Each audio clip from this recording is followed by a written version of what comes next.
Welcome to the 3-Minute Mastery, where you get the business intel you need to optimize your business results. I'm Rob Van Craenenbroeck, the Culture Guy. Today I'm going to deviate a little bit from culture, and I'm going to talk to you about the 10 truths organizations must know. In essence, it's an organizational mirror that you should be looking into and answering to these truths. Now, we categorize these 10 truths in 3 different buckets, if you will, right? Strategy, culture, and operations. In this episode, I'm going to focus on the truths that relate to strategy. We'll catch you up on the next couple episodes on the other ones, so you'll want to stay tuned for that. So let's talk about the truths that relate to strategy. Number 1, how do we win? Well, that seems like an easy one, Rob. But I'll bet if you ask around the organization, you may not get the same answer. Everybody should know what our competitive advantage is in our organization. What do we do to add such value to our customer?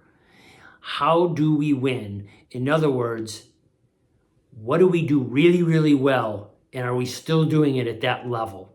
Are we still able to maintain that competitive advantage? And what do we have to continue to do to maintain that competitive advantage so we win in the future? The second truth is, how has your industry changed? We have to ask ourselves, has the industry changed and we're ignoring it, or are we adapting to it? Are we ready to compete? Maybe today we are, but are we ready to compete in the future, in the next 2, 3, 4, 5 years? Are we doing today what we need to do to be competitive tomorrow, to sustain our business? Because guarantee your industry is changing in some way, and we can't have our heads in the sand about it. So we have to ask ourselves that question every single year. So think about the third one, which is, how do we create value for our clients? Well, what's our value proposition, and are we delivering on it? And what is our client looking for that we're not providing today? We need to know the answer to that. We can't go and be everything to everybody, but we have to know exactly what we're delivering on as it relates to what our customers' expectations are, and not assume that we haven't had no news is good news, right? No, it's not. We don't know if they're not speaking with a competitor right now. So let's make sure that we understand what are we not providing to our clients, right? That we need to supply them with.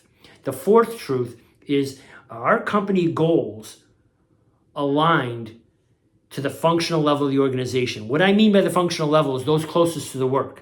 This is a concept very near and dear to my heart because it rings true of all continuous improvement efforts, right?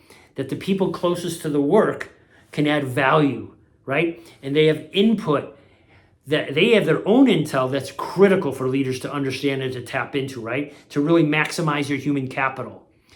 So we want to be sure that those goals aligned and they're cascaded all the way through the organization with a high degree of clarity, mind you.